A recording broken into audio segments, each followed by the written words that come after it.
අපි දැන් බලමු කලින් වීඩියෝ එකේදී හදාගත්ත ඩිසයින් එකට අදාළව බයිනරි ෆයිල් එකක් කොහොමද හදාගන්නේ කියලා. මම මේකට software එක open කරගන්නම්. ඊට පස්සේ අපි කලින් වීඩියෝ එකේදීම හදපු pattern එක save කරගත්තා. අපි ඒක open කරගමු.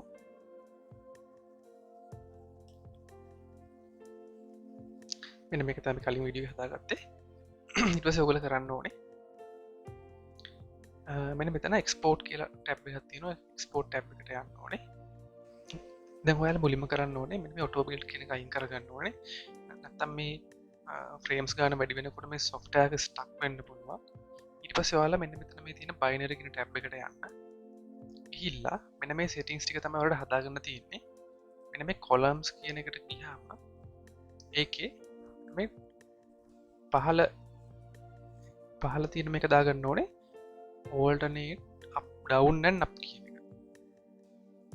ඊට පස්සේ එච්චරයි. ඊට පස්සේ මේ top තියන්න, මේක RGB තියන්න. ඊට පස්සේ මෙන්න මෙතන තියෙන මේ brightness එක. brightness එක දැන් මේක 100%ක් තියෙනවා. මේක මම 180ක් විතර දාගන්න. අතන full brightness මපත්තු වෙන්න ඕනේ නැහැ. LED එක තරගේ කල් පැවැත්මට හොඳයි. 180ක් දාගමු. මේක 8 bit තියෙන්න ඕනේ.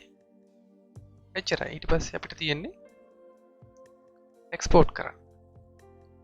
එතකොට අපිට පුළුවන් ඩෙස්ක්ටොප් එකට මේක දාගන්න අලුත් ෆෝල්ඩර් එකක් හදාගමු. බයිනරි කියලා මම නම දාන්නම්. ඊට පස්සේ ඒක සිලෙක්ට් කරගෙන අපි ඒකට අදාළව වැදගත්ම දේ ඊට පස්සේ මෙන්න මේ ෆයිල් නේම් එක ඔයාලා සේව් කරන්න ඕනේ.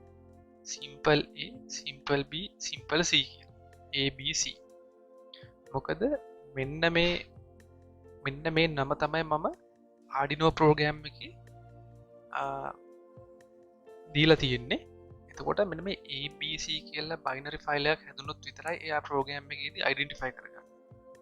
ඒ හින්දා ඔයාලා මතක ඇතුව binary file එකක් save කරගන්න හැම වෙලේම ABC කියලා save කරගන්න. නැත්නම් එයා අයිඩෙන්ටිෆයි කරගන්න හැම බයිනරි ෆයිල් එක Arduino එක විසින්. ඉතින් ඔයාලට දැන් මේ නම වෙනස් කරගන්න ඕන නම් ABC කියන නම ගැලපෙන්නේ නැහැ වගේ නම් ඔයාලා ප්‍රෝග්‍රෑම් එකෙත් බලන්න බැලුවහම ඒකේ ඇති ABC කියලා තැන් 3ක විතර ඇති.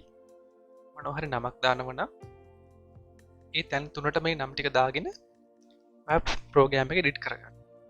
ඊට පස්සේ පුළුවන් ඔයාලට ඒ Arduino එකට ඒක රීඩ් කරගන්න. ඊට පස්සේ අපි මේක සේව් දෙමු. හරි.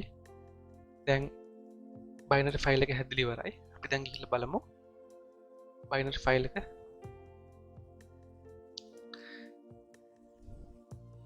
මේ තියෙන්නේ abc.bin කියන්නේ abc බයිනරි ෆයිල් එක හැදලා තියෙනවා. ඊට පස්සේ ඔයාලට පුළුවන් මෙන්න මේ බයිනරි ෆයිල් එක SD කාඩ් එකට දාගන්න. SD කාඩ් එකට බයිනරි ෆයිල් එක දාගත්තට පස්සේ ඔයාලා කරන්න ඕනේ මෙන්න මේ SD කාඩ් එක අරගෙන මෙන්න මේ micro SD කාඩ් ඇඩැප්ටර් එකට දාගන්න. ඒක තමයි අවසාන වශයෙන් කරන්න තියෙන්නේ. ඊට පස්සේ මේ ඔක්කොම setup එක හදාගත්තට පස්සේ ඔයාලට පුළුවන් power on කරලා බලන්න මේ pattern එක මේ බුදුරස්මාලාව display වෙනවද කියලා.